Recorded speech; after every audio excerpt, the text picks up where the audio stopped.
Y'all, so we are back for another episode of Iyanla Fix My Life.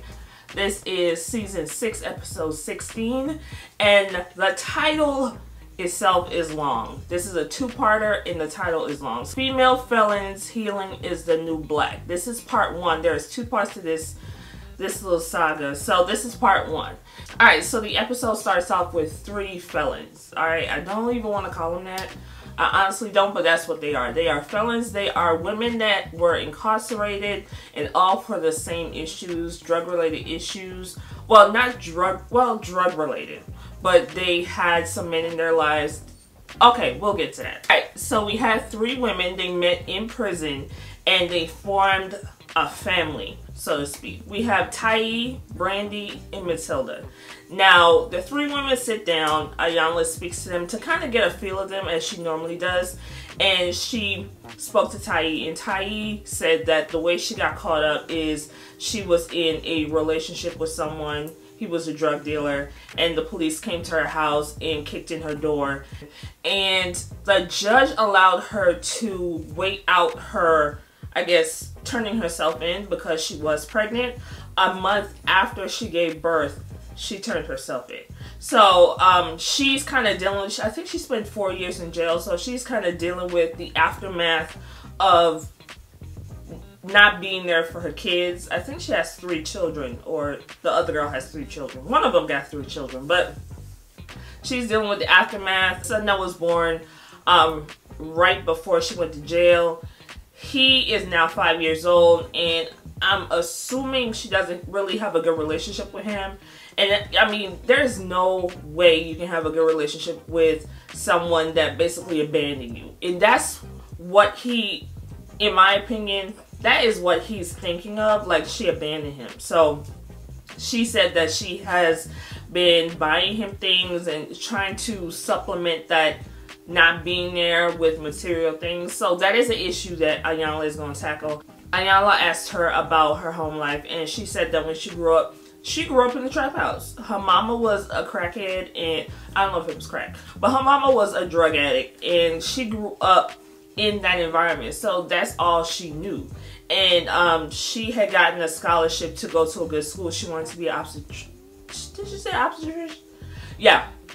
She wanted to be an obstetrician, but she was around that age where she wanted to hang out with her friends. So she said that she manipulated her mother to sign her up to go to another school, which was where her friends went. And because her mama was on the crack cocaine, whatever she was on, her mom signed over for her to go to this school where she started skipping school, just following company, being just a badass child. So that is kind of where her downfall went, and her friends started dating drug dealers, so she started dating it too. But that was the environment that she was around.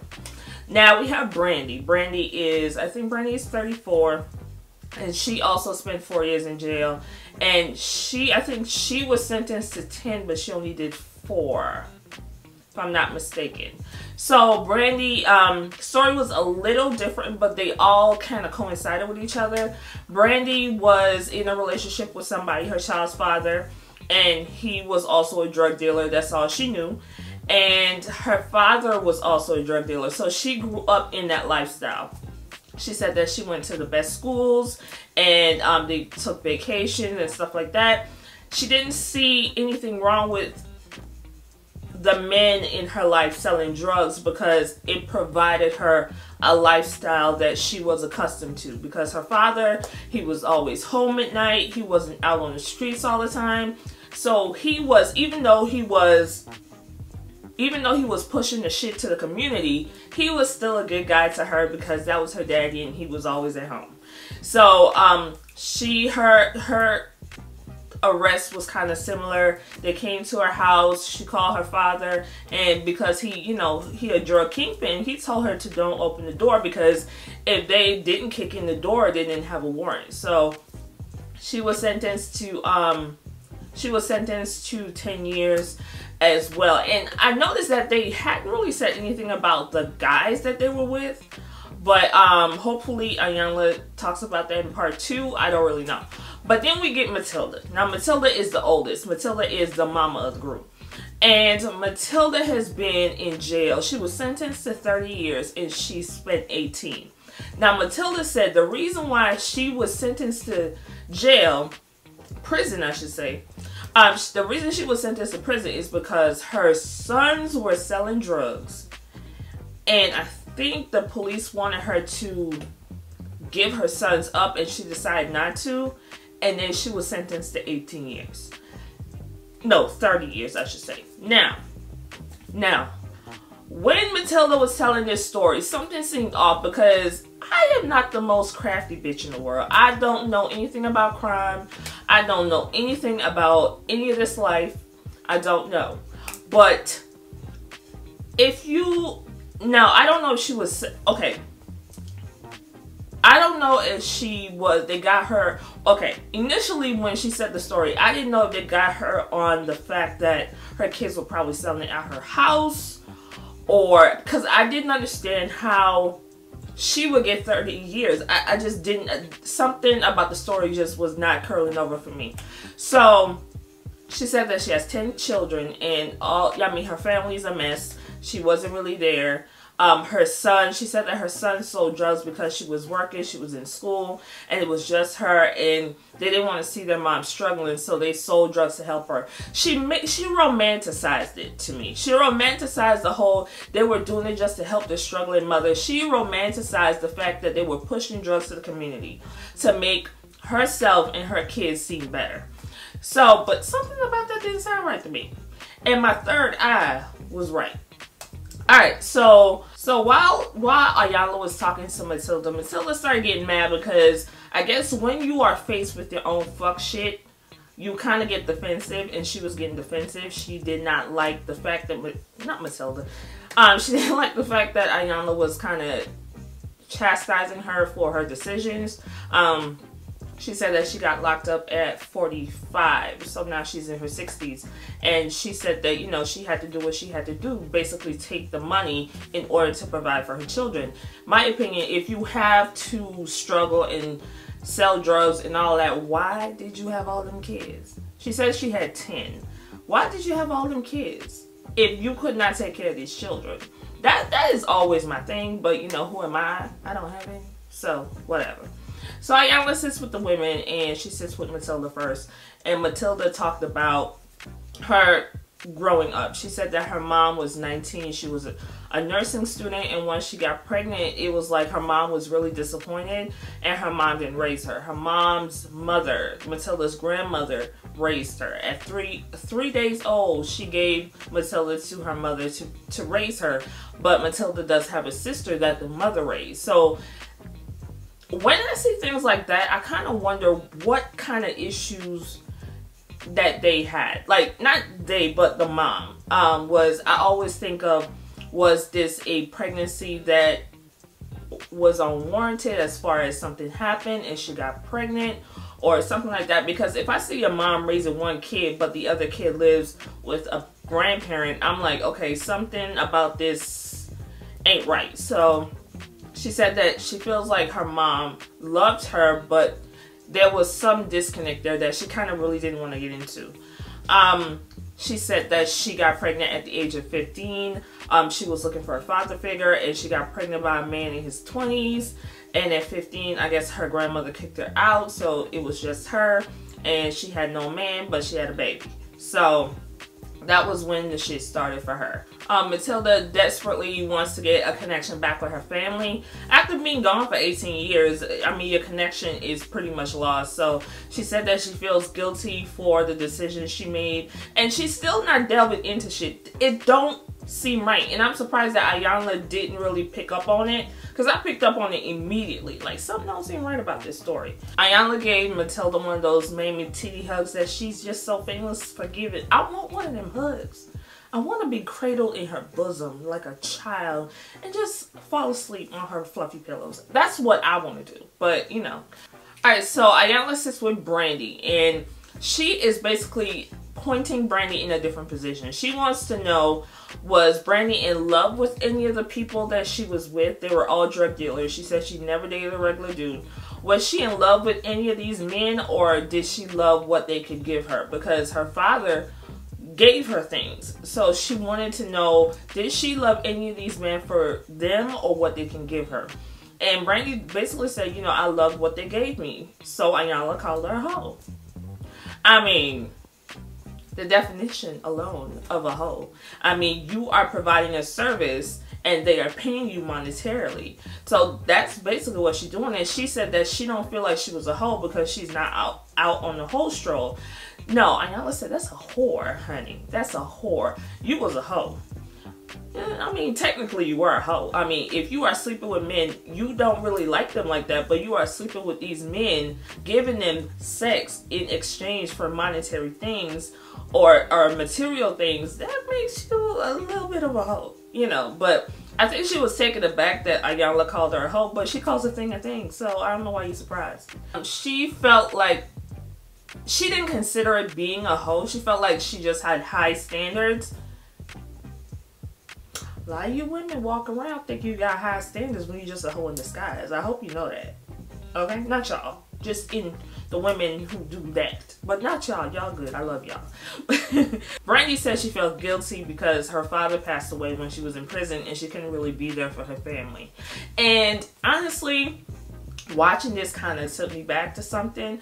I used to date a drug dealer.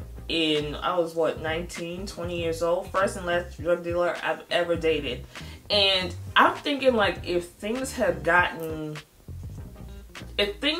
the way that they were going, I probably wouldn't have been here. He got murdered and everything. If he didn't get murdered, he probably would have gone back to prison.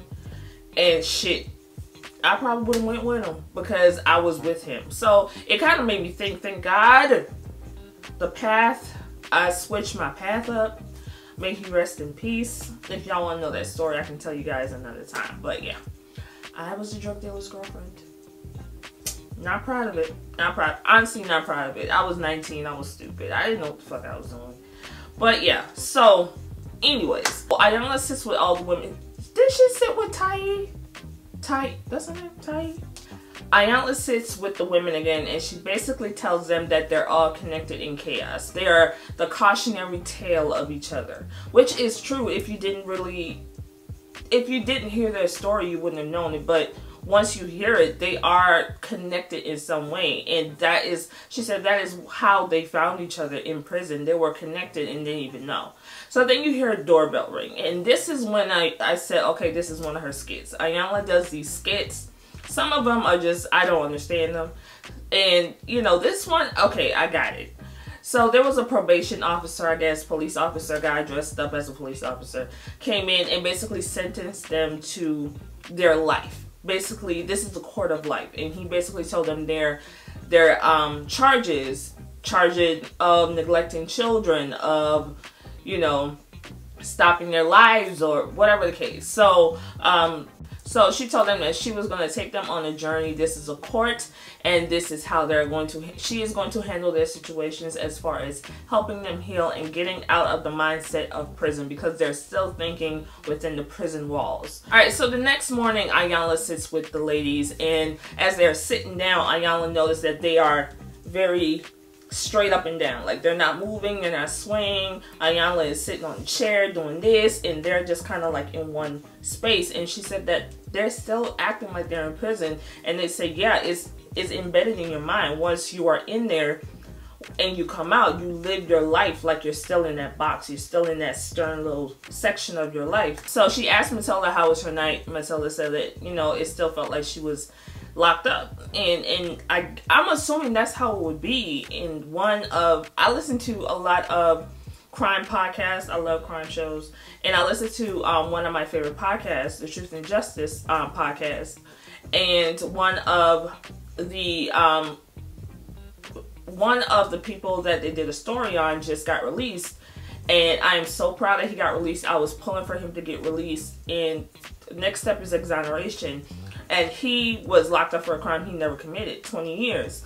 And he just got released. And I'm wondering, like, every day I'm sitting there, like, I wonder if he's adjusting. I wonder if he's okay. I wonder if he's scared. I wonder how he's doing. He's around his wife and kids. Like, he hasn't been around them in 20 years. He hasn't been outside. He hasn't driven a car. He hasn't eating at a actual dining room table. He hasn't slept in a regular bed. And I'm like, is he okay? And I keep thinking about that because I don't want him, which is inevitable, but I don't want him to still think in the mindset of he's behind bars. And I know it's going to be hard for him, and I pray that things are okay. I pray that he's okay. I just keep thinking about that. So I don't think a lot of people think of when people get released, how they feel after they get released. Alright, so Iyanla sits with one of Matilda's daughters, Keisha. Keisha comes to talk to Iyanla because I don't know if Iyanla sensed some shit was wrong, but I don't know. So Keisha sits down and she said that she's Matilda's 11th child. Matilda told us she had 10. Miss Matilda lied. Matilda actually has 12. I don't know if she discounts 2 of them. Maybe they were the drug dealers. I don't really know. But Matilda actually had 12. And Matilda's daughter said that Matilda had a drug problem. When sis said that, I said, you know what? I knew it. I knew it because I told my boyfriend, I said, I think Matilda was on drugs. Because I don't see how she got 30 years for just being a parent of a drug dealer. that didn't make sense. The fact that she was a drug addict and they were probably selling drugs out of her house, that's the problem. So I don't know if Matilda she's just not telling her truth. She is not telling her truth. The part where she was in school and she was working all these jobs, I'm assuming it was before, but she just omitted the part where she was on crack. I don't really know, but we're going to get the full story next week.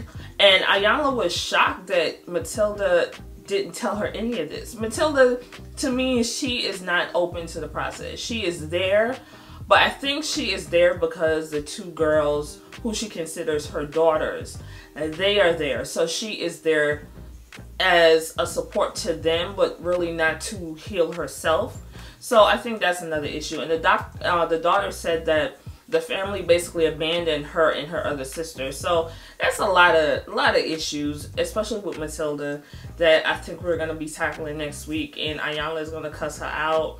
So we're going to see. And they're going to have a mock trial. So it's going to be a lot, y'all. It's going to be a lot. This episode was pretty good. I mean, I kind of saw where it was going. Like probably everybody else. I kind of saw where it was going. But I'm interested to see what part 2 brings, because Matilda got a lot of shit with her, and I think that Iyanla is the right person to bring all that shit out. The fact that she's confronted by her daughters, I think will do a lot. Maybe do damage, but maybe it will be good. I don't really know. So we'll see. She looks like she's just not open to the shit. So I don't really know. You can't help those who don't want to be helped, right? So maybe she on drugs again. I hope not. Crack is whack. Don't do crack, y'all. Or coke, or heroin, or meth, or Molly. I don't even want to talk about Insecure again, because that whole drug thing that they did, I don't understand. Y'all out here just doing drugs and shit, just randomly doing drugs from random people you don't even know. We're not going to talk about Insecure until tomorrow.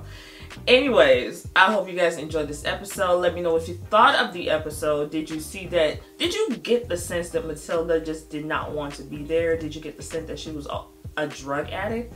I did. Just let me know down below how you thought about the episode. Do not forget to subscribe. Do not forget to thumbs up this video. Come back tomorrow, which I'm probably going to post this on Sunday. But come back later on. Well, no. Come back. No. What am I going to do? Come back tomorrow for Insecure. I'm going to do Insecure tomorrow. We're almost done with that. But anyway, if you have any questions, let me know down below. And I will talk to you guys in my next video. Bye.